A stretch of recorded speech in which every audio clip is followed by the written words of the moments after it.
Belonia CPIM party অফিসে দুর্বৃত্তদের হামলা, ভাঙা হলো কাঠের চেয়ার, ফেলে দেওয়া বাইক। প্রতিরোধে পালিয়ে যেতে বাধ্য হয় দুর্বৃত্তরা। দুষ্কৃতীদের গ্রেপ্তারের দাবিতে বিক্ষোভ মিছিল করে বিলোনিয়া থানায় মামলা দায়ের করে সিপিআইএম। বুধবার বিলোনিয়া সংঘটিত হয় বিজেপির ডাকা এক মিছিলটি বিলোনিয়া মহকুমা অফিসের সামনে দিয়ে যাওয়ার সময় হঠাৎ মিছিল থেকে দুই দুর্বৃত্ত সিপিআইএম মহকুমা অফিসের ভিতরে ঢুকে পড়ে। দুর্বৃত্তরা পার্টি অফিসে ঢুকে কুৎসি চাপার অযোগ্য ভাষায় গালাগাল করে একটি কাঠের চেয়ার ভেঙে ফেলে এবং পার্টি অফিস প্রাঙ্গণে থাকা একটি বাইক মাটিতে ফেলে দেয়। ঘটনা চলাকালে পার্টি অফিসের কর্মীরা প্রতিরোধে এগিয়ে আসতেই দুর্বৃত্তরা পার্টি অফিস থেকে পালিয়ে যায়। ঘটনার তীব্র প্রতিবাদ জানায় সিপিআইএম দক্ষিণ জেলা কমিটি ও বিলোনিয়া মহকুমা কমিটি। সিপিআইএম ঘটনার নিন্দা জানিয়ে দোষীদের অবিলম্বে গ্রেপ্তারের দাবিতে বিলোনিয়া শহরের রাজপথে বিক্ষোভ মিছিল সংগঠিত করে এবং বিলোনিয়া থানার সামনে বিক্ষোভ প্রদর্শন করে। বিক্ষোভ প্রদর্শনের স্থান থেকে ঘটনার বিস্তারিত জানিয়ে এক অভিযুক্ত সুজন সরকারের বিরুদ্ধে বিলোনিয়া থানায় লিখিত অভিযোগ দায়ের করে।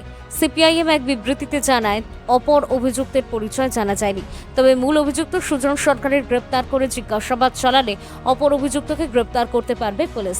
সিপিআইএম নেতৃত্বরা আরও জানান, রাজ্যে আইনের শাসন যে নাই, গণতন্ত্র যে ধ্বংস। বুধবার বিজেপি মিছিল থেকে সিপিআইএম বিলোনিয়া অফিসে হামলা, এটা তারই জ্বলন্ত উদাহরণ। মানুষ সব দেখছেন।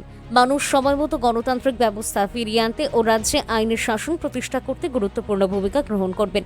এদিনের বিক্ষোভ মিছিলে নেতৃত্ব দেন সিপিআইএম জেলার সম্পাদক তাপস দত্ত, পার্টির রাজ্য কমিটির সদস্য বাসুদেব মজুমদার, বিধায়ক দীপঙ্কর সেন, বিধায়ক অশোক মিত্র, সিপিআইএম বিলোনিয়া মহকুমা সম্পাদক বিজয় তিলক সহ অন্যান্য নেতৃত্বরা। প্রধানমন্ত্রী তিনি 56 ইঞ্চি বুকের পাটা দাবি করলেও আমাদের দেশের ছাত্র যুবদের বিক্ষোভের কারণে গত 20 তারিখ পার্লামেন্ট অভিযানকে কেন্দ্র করে যে কর্মসূচি পালিত হয়, আমাদের দেশের প্রধানমন্ত্রীর সাহস ছিল না ছাত্র যুবদের সামনে দাঁড়ানোর, পেছনের দরজা দিকে তাকে বেরিয়ে যেতে হয়েছে।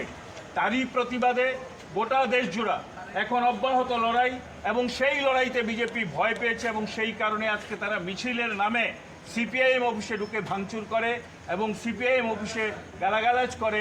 এই রকম অবস্থা আমরা অতীতে দেখিনি। এবং যারা ভাবছেন গুন্ডামি করে সিপিআইএমকে দমন করবেন, তাদের কথা আমরা বলে রাখছে, সিপিআইএম গুন্ডাদের ভয় পায় না, সিপিআইএম সন্ত্রাসকে ভয় পায় না। সিপিআইএম সারা জীবন ধরে লড়াই করেছে সন্ত্রাসের বিরুদ্ধে, গুন্ডার বিরুদ্ধে, স্বৈরাচারের বিরুদ্ধে। অসংখ্য মানুষ রক্ত দিয়েছে, প্রয়োজনে আরও রক্ত দেবে, কিন্তু স্বৈরাচারকে ভারতবর্ষের মাটিতে মাথা তুলতে আমরা দেব না, ফেসিবাদকে মাথা তুলতে আমরা দেব না। তার বিরুদ্ধে আমাদের আরও বেশি শক্তিশালী লড়াইয়ের জন্য প্রস্তুতি গ্রহণ করতে হবে। আগামী দিন গোটা দেশকে অচল করে দিয়ে আমরা সেই ধরনের জায়গায় যেন যেতে পারি, সেই কাজ আপনারা করবেন।